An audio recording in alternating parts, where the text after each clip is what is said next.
નમસ્કાર. આજે આપણે એક બહુ જ મહત્વના વિષય પર વાત કરીશું. ભારતની સામાજિક સંરચના. આ વિષય થોડો જટિલ છે, પણ આપણે એને સરળ રીતે સમજવાનો પ્રયત્ન કરીશું. આપણું મુખ્ય ફોકસ રહેશે અનુસૂચિત જાતિઓ પર. એમને સમજવા માટે આપણે બંધારણીય જોગવાઈઓ અને ઐતિહાસિક સંદર્ભને પણ જોઈશું. તો તૈયાર છો? ચાલો શરૂ કરીએ.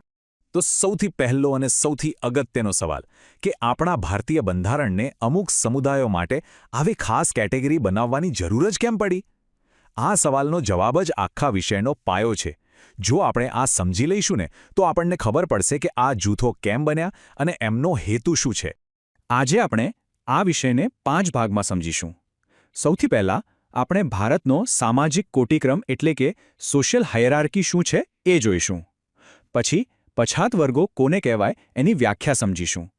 ત્રીજા ભાગમાં આપણું મુખ્ય ફોકસ હશે અનુસૂચિત જાતિ પર કે તેઓ કોણ છે. ચોથા ભાગમાં આપણે કેટલાક આંકડા જોઈશું.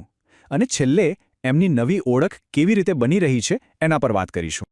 તો ચાલો શરૂ કરીએ આપણા પહેલા મુદ્દાથી, ભારતનો સામાજિક કોટિક્રમ.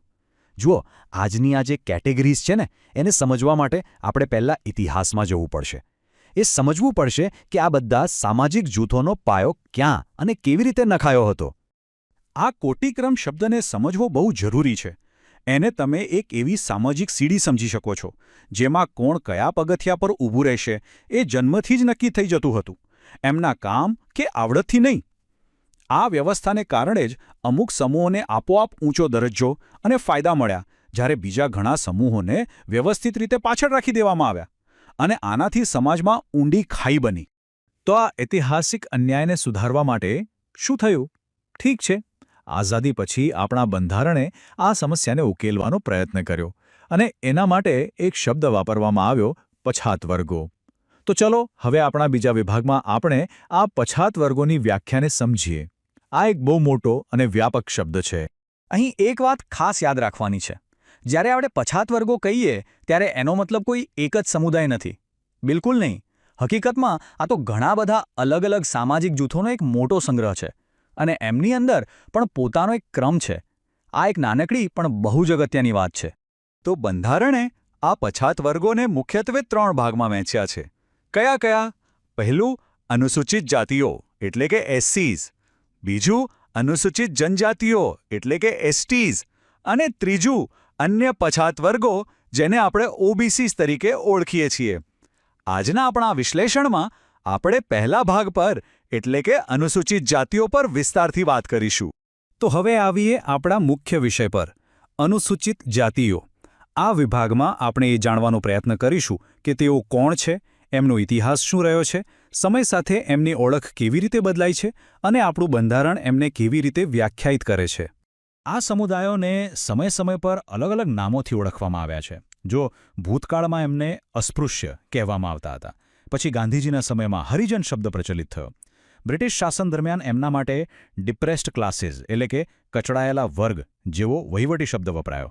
અને આખરે આઝાદી પછી બંધારણે એમને એક સત્તાવાર નામ આપ્યું, અનુસૂચિત જાતિ એટલે કે શેડ્યુલ્ડ કાસ્ટ્સ.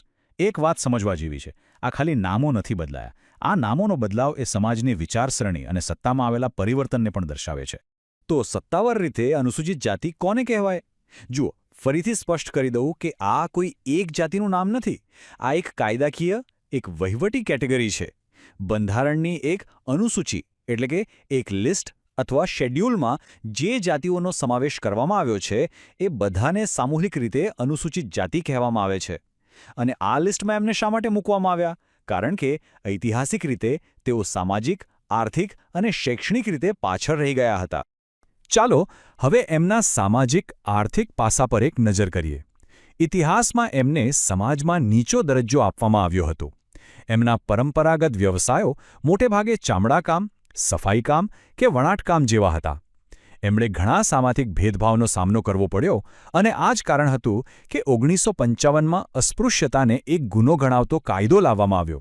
અને હા, એક રસપ્રદ વાત એ પણ છે કે અરુણાચલ પ્રદેશ, નાગાલેન્ડ, લક્ષદ્વીપ અને આંદમાન નિકોબાર ટાપુઓમાં અનુસૂચિત જાતિના સમુદાયો જોવા મળતા નથી. ઓકે, તો અત્યાર સુધી આપણે ઇતિહાસ અને વ્યાખ્યાની વાત કરી. હવે થોડા આંકડા જોઈએ. આંકડા આપણને વાસ્તવિક ચિત્ર સમજવામાં મદદ કરે છે. તો ચાલો આ વિભાગમાં આપણે જોઈએ કે વસ્તીની દ્રષ્ટિએ અનુસૂચિત જાતિઓની સ્થિતિ શું છે. આ ટેબલ જુઓ. આમાં 1961થી 2011 સુધીના આંકડા છે. જો આપણે આખા ભારતની વાત કરીએ તો 1961માં કુલ વસ્તીના 14.64% અનુસૂચિત જાતિના હતા અને 2011માં આ આંકડો વધીને 16.02% થયો. એટલે કે ધીમે ધીમે પણ સતત વધારો જોવા મળ્યો છે.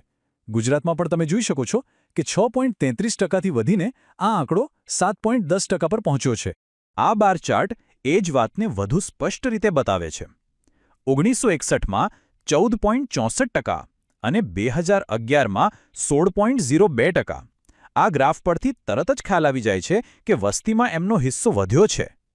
હવે ટકાવારી છોડીને કુલ સંખ્યાની વાત કરીએ. 2001માં અનુસૂચિત જાતિની વસ્તી 166.6 મિલિયન હતી, જે 2011માં વધીને 201.4 મિલિયન થઈ ગઈ, એટલે કે કુલ 20.8%નો વધારો. પણ એક નોંધવા જેવી બાબત છે.